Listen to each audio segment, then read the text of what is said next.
Hey everyone, welcome back to CryptoCache. Thanks again for joining me here. Hope you're having a fantastic day and a wonderful weekend, or at least the start of your weekend at this point. We're looking obviously at Bitcoin, seeing where we're at here. We're at 66,700, kind of trending just above this most recent support level at about 66.5 as a rough estimate, and effectively swept a decent amount of liquidity to the upside. So let's quickly look at this here just to kind of give you perspective. Back in data liquidation levels here, we can see 67.4 upwards of about 68.8 is still a little bit of liquidation left available. Keep in mind, that's the last 7 days. If you look back, I think it was it the 3-month, if I'm not mistaken? The 3-month time frame indicates a tremendous amount of liquidation between 73 and 80. When I looked at this earlier, though, we did look at the 1 month, which kind of gives us a better average here. We can see heavy concentration in the last month's worth of trading. Ever since the price action hit that 66,000 mark, a lot of shorts were pretty heavy between 68.7 and 70K. So again, decent chance we'll see 70,000 retested, folks. It may not be right away, maybe not even this weekend, because Bitcoin has been lackluster on the weekends. We've seen a lot of interesting behavior for altcoins on weekends. So this weekend, I'm expecting alts to continue to do well. We're probably going to see some outliers surging, but for the most part, Bitcoin dominance is on the decrease for the moment, which is good. That should help us out. Either way, what would really help us out too is to hit that like button down below. Absolutely appreciate that. I thank you very much. And if you could, of course, comment below too. Love to hear where you're at with your Bitcoin position. And obviously, you want to become a better trader. CryptoCache.tech is a site. We got an awesome group of traders over here. Quick congrats to our community members for Cardano profit, 47%, 50% from ICP, and of course, Near Protocol, 55%. I don't mind waiting a week for that kind of profit. That's just me personally. I don't know. Everyone has different outlooks, but again, swing trades are swing trades for a reason. And if you want to day trade too, I've got a day trading bot there as well, part of our Premium Plus. Okay, so daily time frame. Let's work our way down here and double check here. Now, keep in mind this this volume profile, basically the average true range or point of control. It does adjust with time, but for the most part, as we spend more time at this range, we're starting to see that accumulate.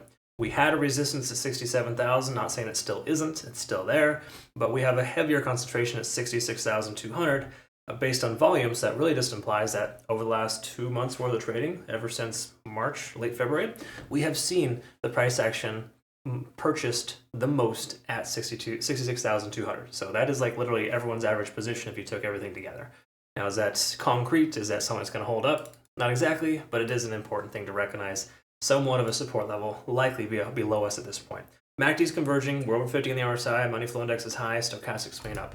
All favorable conditions, okay? So the daily time frame has nothing negative. The one thing that I do want to highlight and emphasize here too, and I've just skated over this, we're above all 4 moving averages, and now we're officially above the 50-day SMA. I covered this on my, I like to post updates on why Bitcoin is going to do what it does. Check that out on my Twitter, Telegram, TikTok. Anyways, I post shorts as well. They're on YouTube too. And the whole point of me talking about that is that I highlighted 3 reasons why Bitcoin is likely to surge to 70,000.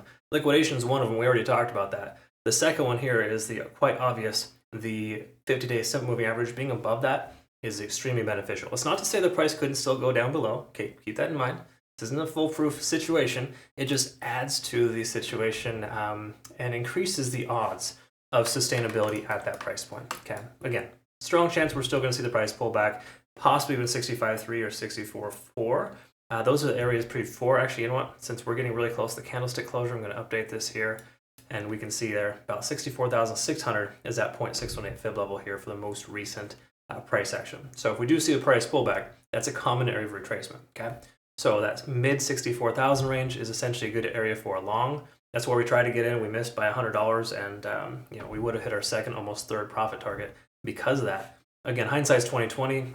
You don't cry over spilt milk, but the general consensus here is that whether or not we got into the position, the price did what it was supposed to, kind of bounced off that key fib level. So this ascending trend right now is honoring the 20-day set moving average. So again, just keep in mind when you're above the 20-day SMA, you're pretty much in good shape to hold your long position open.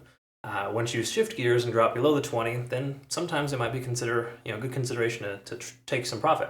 Either way you look at it here, we're above that level, extremely important. We're over 50 on the RSI, stochastic RSI swinging down, which is a slight divergence. We talked about this earlier, and just the fact that we could see the price pull back to the next fib level. Again, there's a handful of different things that could work out. So 0.786 is the initial. We could have a support at 65,800. That's the primary.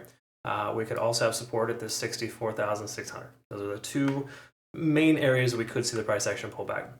The inverse of that is the price continues higher and pulls up to this next fib level here at about 69,200. Yeah. And that would make more sense considering how much liquidation is above the price action right now. Again, are we going to see that kind of movement on the weekend? Generally less common, less likely because big money isn't involved. People like you and I cannot move the price action like that. So anyways, that's disappointing, right? But it is what it is. Last thing to clarify here is that we can see RSI's back under 70.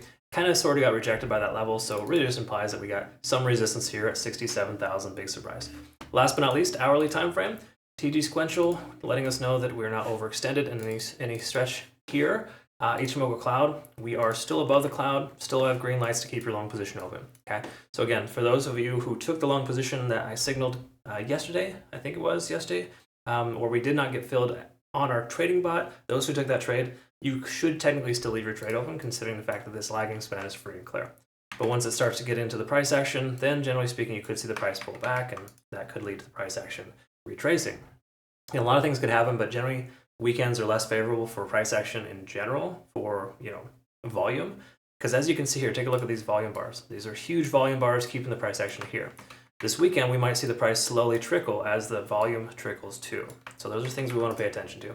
But for right now, in good shape, consider closing out your position in profit. There's nothing wrong with that. At the very least, what we usually do is take a % profit. So our first profit target, we're usually hitting 70-80% profit, and then we let the last 20 or 30% ride and effectively control that later with additional targets. So different strategies, but again, dollar cost averaging into a position and or DCing your way out effectively is really a good way to stay on top of your money management. While you may not get monstrous gains, you're still going to get consistent gains, and that keeps your portfolio in the green, not in the red. That's essentially what we're looking for. Anyways, I hope that makes sense. Thanks again for watching. If you want to learn a lot more, CryptoCache.tech is the site. Link down below. Hope you can learn to become a better trader, as majority of our community has. Congrats again to some of our community members who've graduated recently. Furthermore, too, as well, make sure you check out BitUnix, folks. Awesome rewards. Use my link to register. I hope you all have a great rest of your day. Thank you so much for joining me. Have a good one. We'll see ya.